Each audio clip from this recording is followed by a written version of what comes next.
Police are currently investigating a suspected arson attack that killed 40 people in Croydon. 2 suspects have already been arrested, although it is believed there may be more suspects. 4 have been confirmed dead following the arson attack, and another 12 have been seriously injured. The police have urged anyone with information to come forward.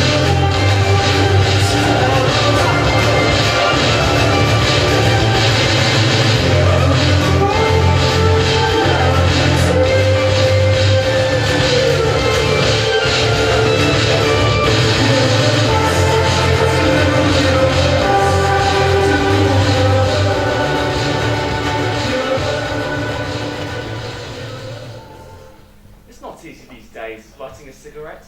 Everyone thinks the whole world's about to go up in flames. Don't you just hate it?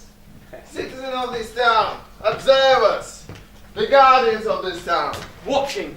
Listening. Always well disposed towards the well disposed citizen. When end pays our wages. Our equipment all gleaming, we circle your home. Watchful, yet never thinking the worst. Sometimes we stop, take the way with our feet, never in order to sleep or retiring.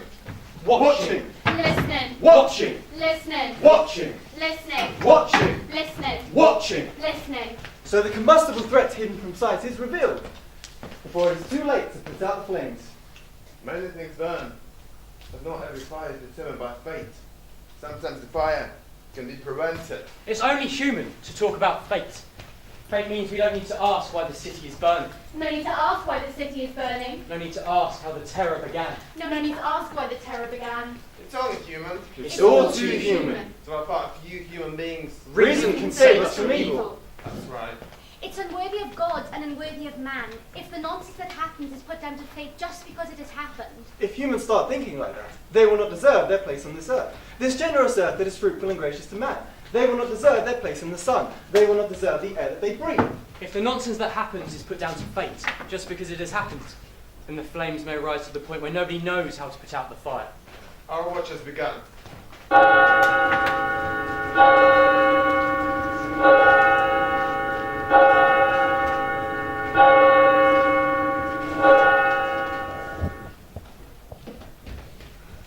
Mr. Beedman? Mr. Beedman? Firebombers again! They should hang the lot of them. It's the same story every time. Someone at the door trying to sell you something ends up being invited in, wrangles his way into staying overnight, and gets off at a corner of the attic to sleep in. Incredible. They should hang the lot of them. Mr. Beedman? What is it? He's still there. Who's still there? The man waiting in the hall, he wants to speak to you. Say I'm not at home. I told him that, Mr. Beedman. I told him that about an hour ago, but he says he knows you. I can't throw him out the street, so we just can't. Why not? He's too big. Tell him to come to my office tomorrow. I told him that at least 3 times, Mr. Beedman. But he doesn't want to come to your office. Why not? He doesn't want any of your hair rejuvenator. What does he want then? A little humanity. Tell him to clear off right now or I'll throw him out to myself. A little humanity. He can wait in the hall, I'll be there in a minute. I'm not insensitive, but I'm not insensitive, Anna, you know that. But I won't let strangers into the house. If I've told you once, I've told you 100 times. Even if we had 3 spare beds, it still wouldn't be on. I'm sorry, it's just not on. You know what that leads to these days.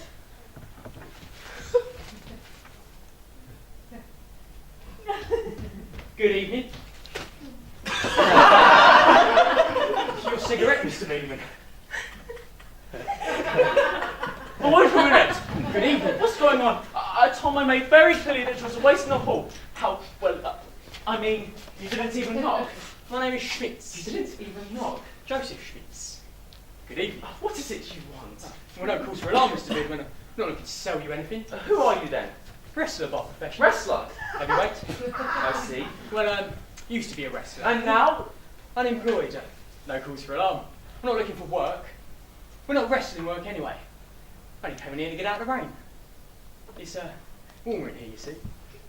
I really not disturbing you. Oh, do you smoke? You don't know what it's like for me, Mr. Beedman, being this big guy.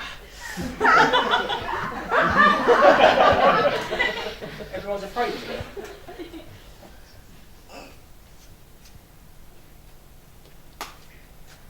I'll come straight to the point. What do you want? My name is Schmitz. So you said. Lovely to meet you, but I'm homeless.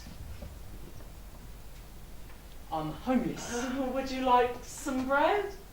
If That's what you have. Or a glass of wine. Ah, yes, the bread and the wine.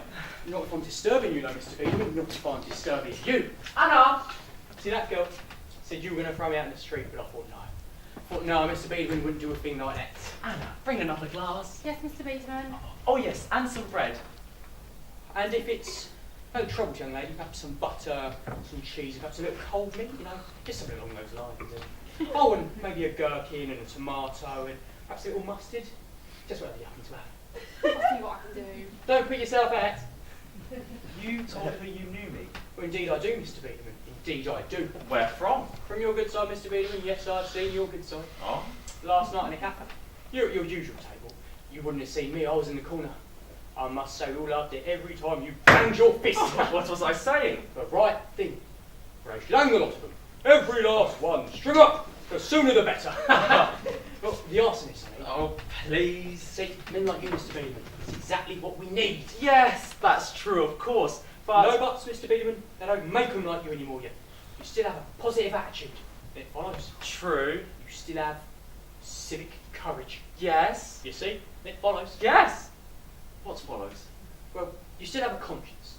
As everyone in that cafe could tell, a genuine conscience. Well, yes, naturally. But it's not natural, Mr. Beedman. Not these days.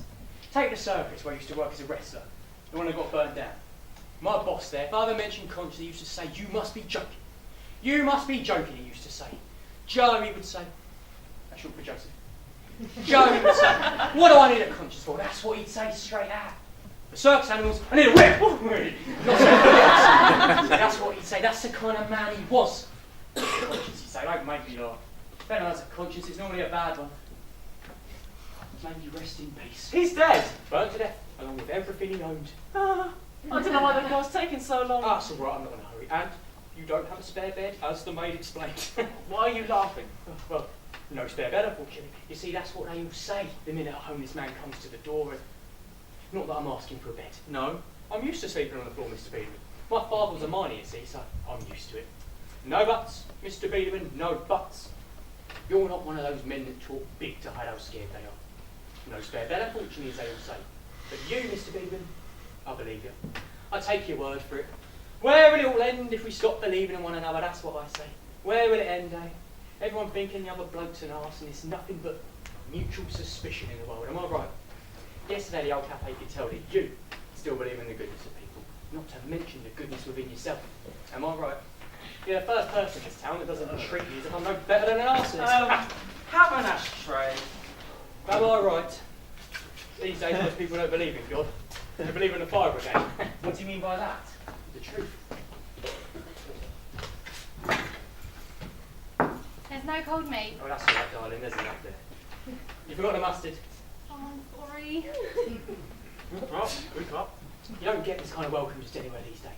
The things I've seen, people like me, no suit to wear, no place to be, nothing to eat. You're hardly through the door and it's, do take a seat. Well, behind your back, they're calling the police. What do you make of that, eh? I asked for a place to stay, nothing more.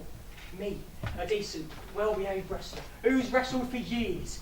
Then some well-dressed bloke who's never wrestled a day in his life grabs you by the scruff of the neck and, what's that for, I ask? And all I do is turn around and face him and, oh dear, it's quite a dislocated shoulder. Cheers. I'll tell you what it's like these days. You open a newspaper and there you are, another house burnt down. And it's always the same old story. It's incredible. A complete stranger comes to the door, asks for a bed for the night, and the next day the house is in flames.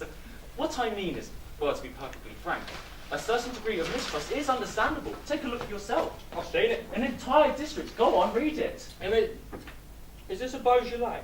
Yes. Yeah, it could be warmer. According to the experts, the fires appear to have been planned in exactly the same way as last time. It's incredible, isn't it? That's why I don't read the papers. How do you mean? It's always the same old stuff. Yes, yes, I can see that, of course. But it's no solution, is it? Just not reading the papers. At the end of the day, you have to know what you're up against. Why? You just have to. Won't stop it happening. It's God's judgment. Do you think so? Oh, thank you, darling. Thank you. Anything else? Not today. I love mustard. It is my favourite. Why is it God's judgment? Well, how should I know? Because according to the experts, the fires appear to have been planned in exactly the same way as last time. Mr. Biederman, What is it? Mr. Netchling would like to speak to you. Netchling. Now, Netchling. Yeah, he says. It's not possible now. Well, he says he can't understand why. What does he need to understand?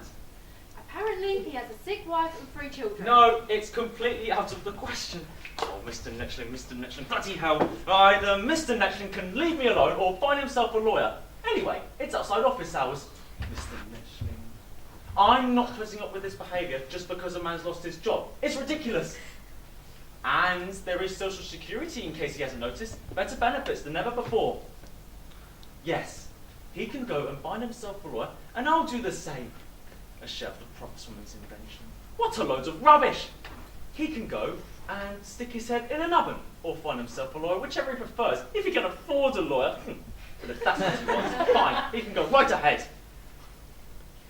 Tell him I have a visitor. I'm so sorry. You're in your own home, Mr. Biederman? How's the food? Oh, who'd have thought, eh? Who'd have thought you could still find something like this? Mustard. Humanity. All I mean is, you're not grabbing me by the scruff of the neck and throwing me out in the street, out in the rain now, are you? It's exactly what we need, Mr. Biederman. A little humanity. God bless. I don't want you to think I'm insensitive. Oh, Mr. Biederman. That's what Mrs. Netchling is saying, you see. If you were so insensitive, you wouldn't be offering me a place to stay for the night now, would you?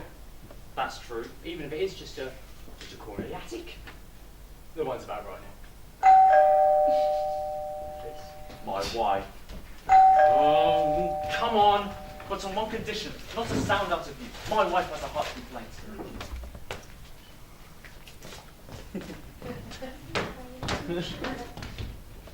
Where's my husband? You know, Anna, we're not narrow-minded. You can have a boyfriend, but I don't want you sneaking him into the house. Mrs. Biederman, I don't have a boyfriend. Who's that bike outside the front door? Scared me half to death. Oh, the switch is here. If you're cold, there's an old sheepskin jacket somewhere. Keep it quiet, for God's sake! Take your shoes off! Mr. Schmitz, Mr. B, you promised me you're really not an arsonist? Gottlieb?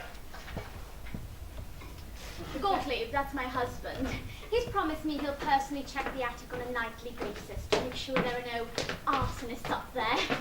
I can't tell you how grateful I am. I mean, otherwise I wouldn't sleep a wink. Citizens of this town, see how we watch over you guarding your innocence. Still watchful, yet still not thinking the worst. Well disposed towards the slumber in town. Sitting, standing, Sometimes lighting a cigarette to help pass the time. watching. Listening to make sure no flames burst out from the roofs and lay waste to our town. Everyone knows we're here. Just give us a shout. Who's switching on the lights in the downstairs rooms at this time of night? Oh, it's Biederman's wife. A bundle of nerves, sleepless and wretched.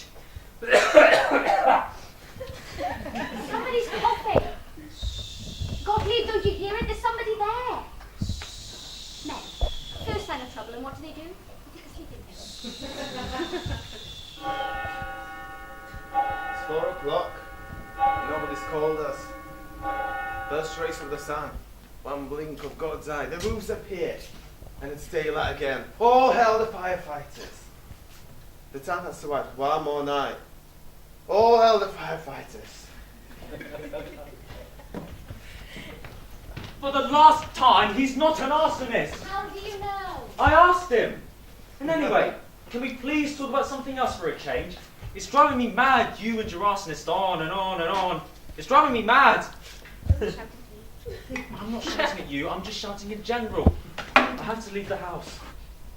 Where's it going to get us if we start thinking everyone's an arsonist?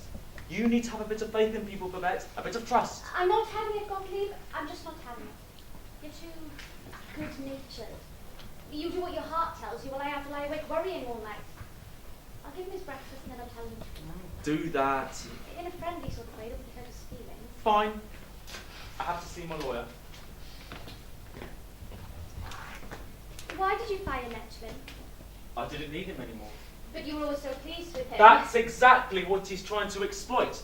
A share of the profits from his invention. He knows very well what our hair rejuvenator is.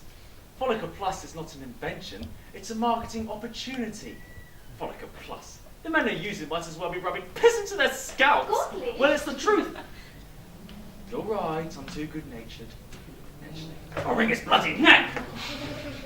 Oh, good morning, friends. Mr. Schmitz. Please, call me Joe. My wife will speak to you, Mr. Schmitz. I have to go, I'm afraid, but I wish you all the best. All the best, Mr. Schmitz. All the best. All the best, Gottlieb. All the best. Your husband is called Gottlieb, isn't he? How did you sleep? Thank you. I was cold, but I took the liberty of wearing a sheepskin jacket.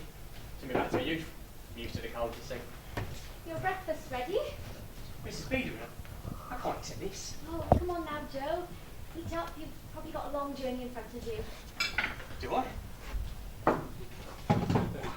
Would you like a soft-boiled egg? 2, please. Anna!